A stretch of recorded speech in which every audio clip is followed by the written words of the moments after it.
Bonjour à tous. François Charbonnier, je travaille à la Banque des Territoires, donc au sein de la Caisse des dépôts, dans des problématiques d'investissement dans la cybersécurité, dans la confiance ou dans la souveraineté numérique, hein. C'est des concepts dont on pourra parler. Très, très heureux de pouvoir intervenir. Mon but, c'est surtout de vous donner une petite vision de ce qu'on fait côté investissement à la Banque des Territoires en matière de cybersécurité, et aussi d'ouvrir un petit peu plus dans un deuxième temps aux spécificités du marché français de la cybersécurité. Donc cette fois au sens industriel, je ne vais pas parler de tous les autres défis de formation, de protection, bonne pratique, etc. Et éventuellement des considérations même en matière de politique industrielle ou de stratégie nationale, parce que c'est évidemment toujours très intéressant. Donc, si on passe au transparent suivant, c'était juste un petit rappel sur l'urgence J'ai un petit souci. territoriale qu'on a en matière de cybersécurité. De notre côté, Banque des Territoires, on est évidemment attentif au mot-clé territoire, derrière lequel on mettra notamment les collectivités, les TPE, PME. Ce qui m'intéresse principalement, ça veut dire quoi au niveau de sociétés de cybersécurité? Ça veut dire, si on veut s'adresser à ces acteurs-là, résoudre au mieux trois défis ou trois contraintes qui ne sont pas simples. C'est qu'on s'adresse à des entités qui ont des équipes qui ne sont pas expertes en cybersécurité, qui ont parfois des budgets très contraints, et la troisième n'est des deux autres, mais qui ont sans doute souvent des besoins de mutualisation avec d'autres entités voisines au sein d'un département, d'une communauté de communes, d'une région, tout dépend. Et entre PME, ça peut aussi tout à fait exister au niveau local. Donc, on a ces contraintes-là qui, au sein de la Banque des Territoires, sont aussi des choses auxquelles on prête attention, sachant qu'il y a deux façons d'y répondre en tant qu'investisseur. C'est soit investir directement dans une société qui commercialise auprès des PME ou des collectivités, soit investir dans une société qui a peut-être un produit plus expert au moment où on investit, mais qui a des perspectives de pouvoir rendre le produit plus adapté, quitte à ce qu'il soit un tout petit peu moins expert, pour un public plus large. Un petit retour juste en transparent suivant sur la Banque des Territoires. On est un des 5 métiers de la Caisse des dépôts. Globalement, on recoupe tout ce qui est justement action de la Caisse des dépôts sur les territoires. Donc, il y a du prêt, des financements, il y a de l'investissement dans des infrastructures, il y a une partie bancaire importante auprès des notaires, voilà. Surtout, pourquoi est-ce qu'on se positionne? C'est ça la vraie question que j'ai abordée sur des sujets comme la confiance numérique ou la cybersécurité. En fait, c'est très naturellement à l'intersection de deux axes importants pour nous. On a un tiers de confiance historique, financier et forcément numérique, sitôt que le métier se numérise. Et on accompagne aussi les collectivités dans leur transition numérique. On investit dans le déploiement de la fibre notamment, on investit dans des projets des collectivités en matière de numérisation de leurs services publics, ça peut nous arriver. Et donc, très naturellement, l'intersection, c'est évidemment faire en sorte que cette transition numérique soit de confiance. Et donc, ça amène immédiatement la cybersécurité des territoires. Donc, on a trois façons d'aborder ce sujet. On s'était un petit peu positionné sur la sensibilisation en faisant un guide dédié aux élus des collectivités locales.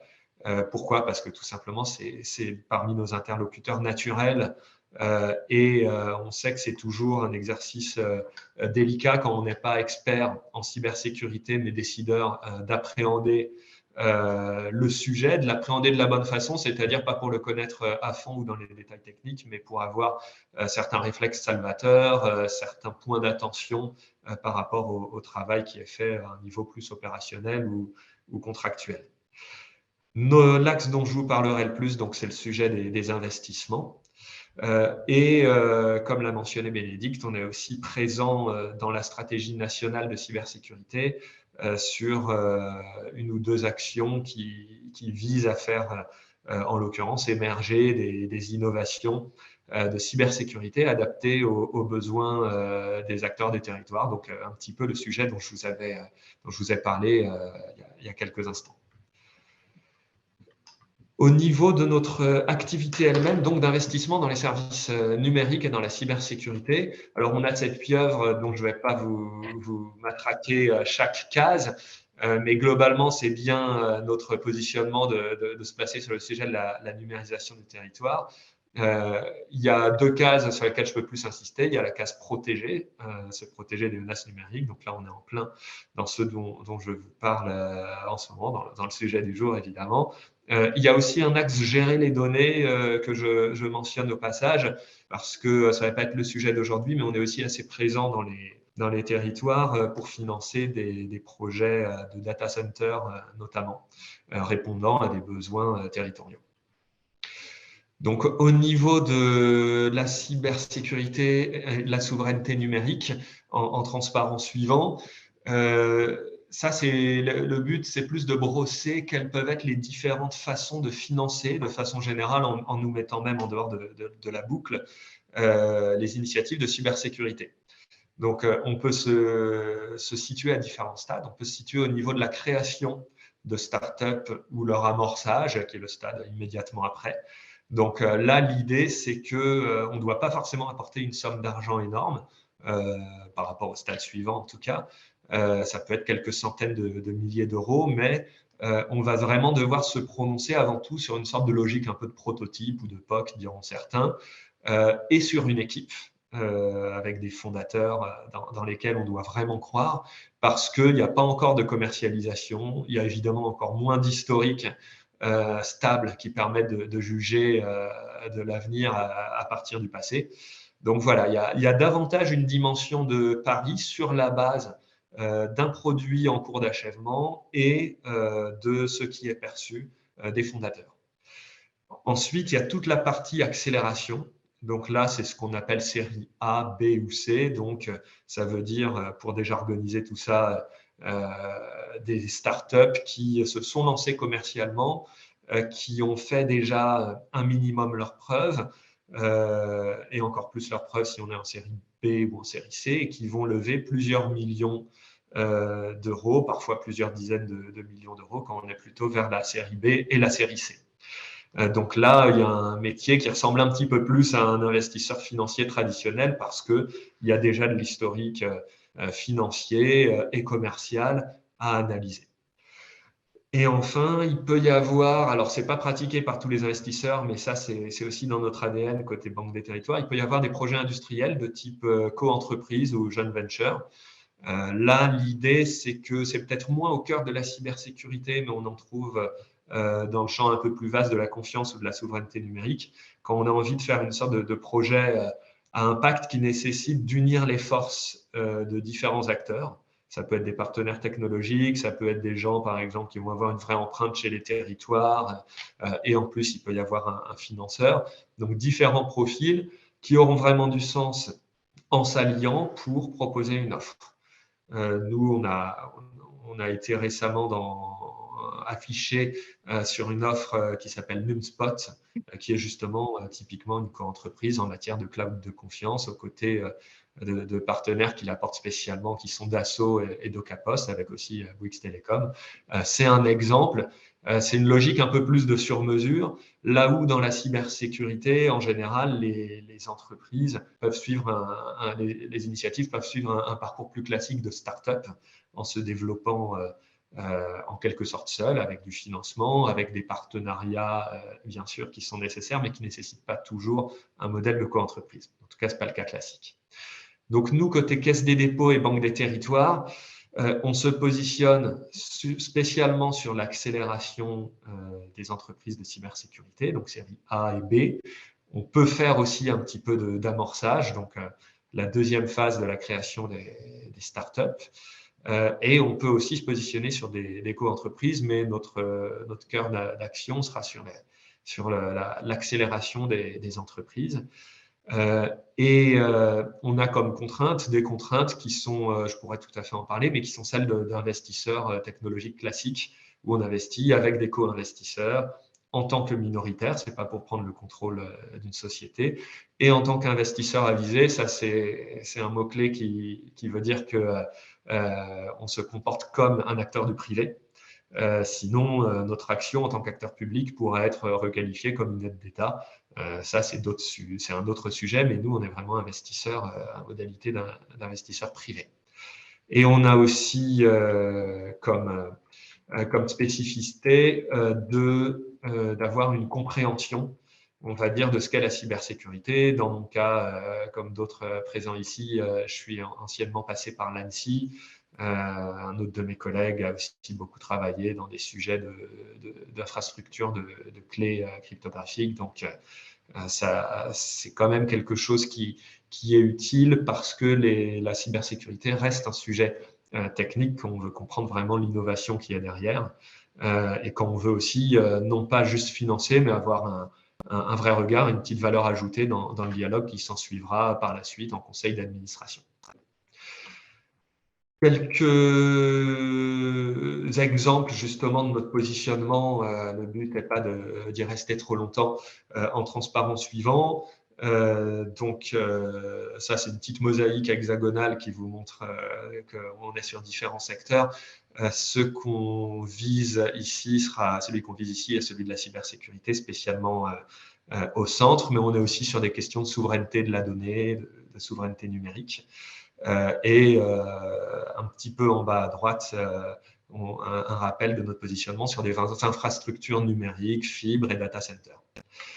Donc, en petit zoom sur le transparent suivant, on a investi notamment dans Yesouiac, qui est une start-up rouennaise, qui est une jolie start-up qui maintenant a un nom reconnu.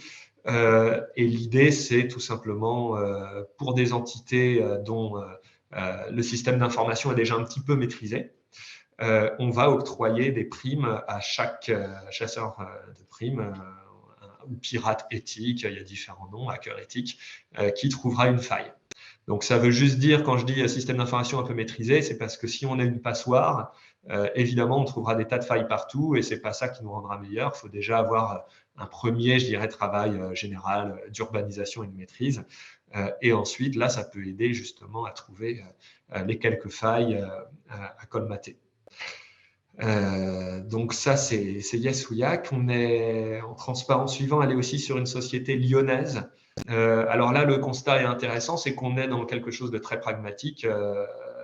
Plus des 3/4 des cyberattaques qui marchent utilisent à un moment ou à un autre des failles, des vulnérabilités logicielles ou systèmes qui sont connues, qui sont publiées et qui n'ont pas été remédiées. Donc, la solution, ce n'est pas de toutes les corriger parce que c'est impossible. Quiconque a un système d'information d'entreprise ou de collectivité un petit peu large sait qu'il y a des milliers et des milliers de vulnérabilités à corriger. Et donc, on est face à quelque chose d'assez complexe.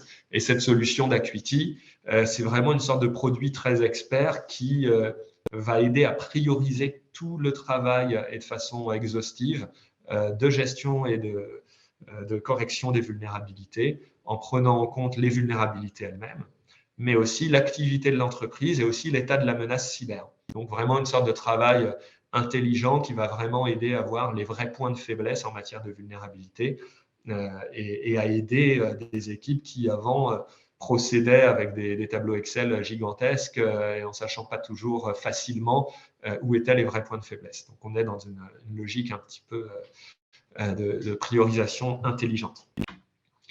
Et juste pour vous montrer qu'on n'est pas sur 100% de la cyber, un exemple qui est intéressant parce qu'en plus, il est vraiment très territorial. On est sur une logique plus de souveraineté et de confiance numérique. C'est Ag Data Hub. On a investi dedans parce que c'est un data hub, donc une sorte de colonne vertébrale de la circulation de la donnée agricole. C'est porté par les acteurs du monde agricole.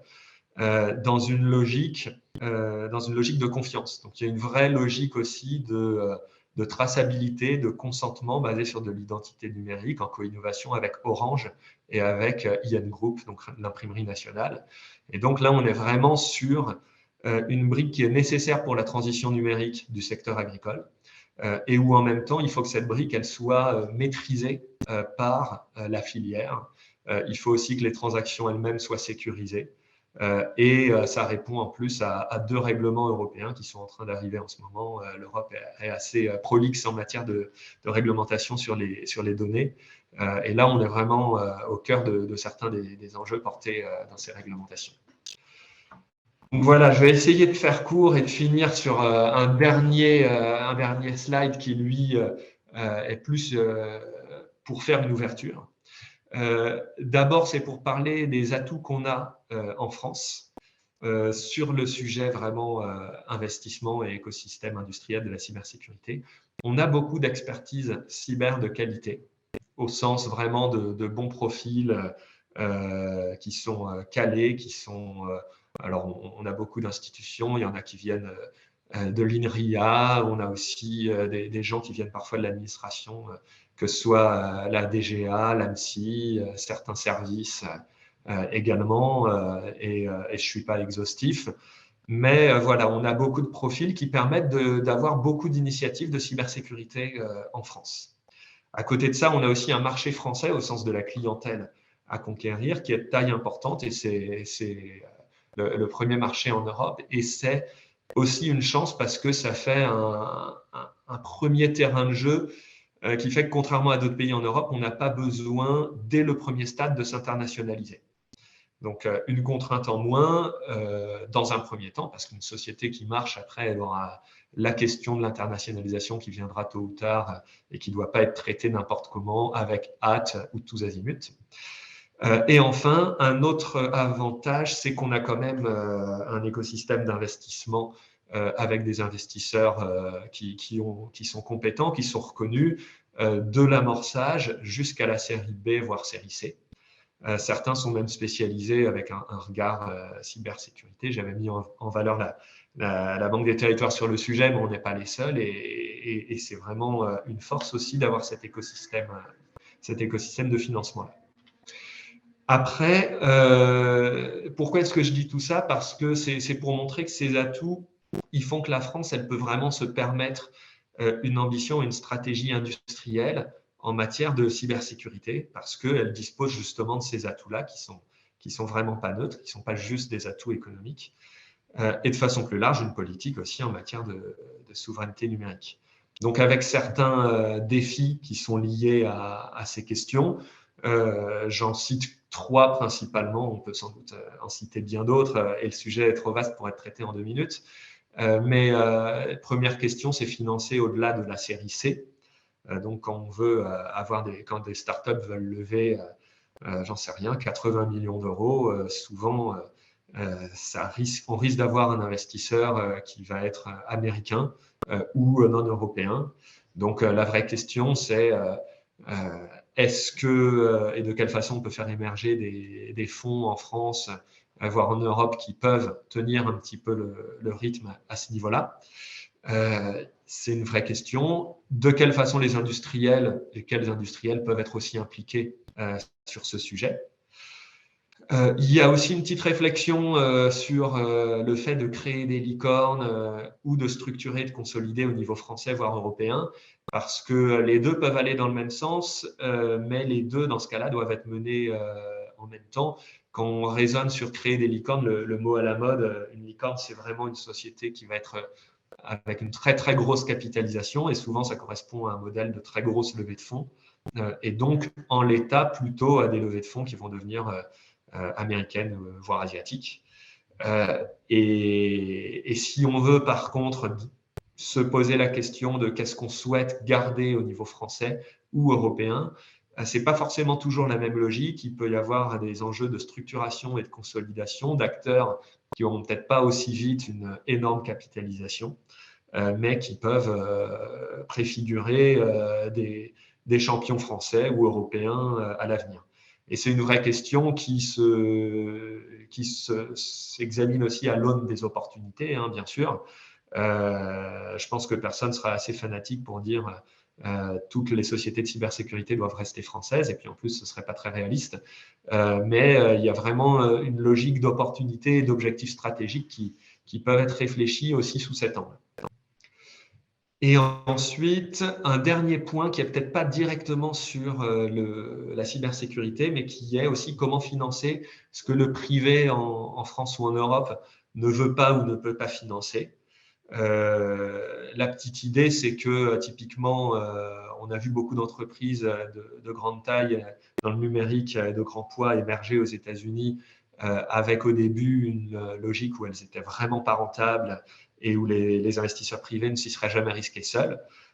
Et donc, c'est de quelle façon on pourrait en France avoir une logique là aussi ciblée quand on a des objets un petit peu ovni, mais qu'on devine stratégique, derrière lequel il peut y avoir des vrais enjeux à l'avenir. Certains parleront de logique deep tech. De quelle façon on peut justement leur donner un essor au-delà des dispositifs qui existent habituellement.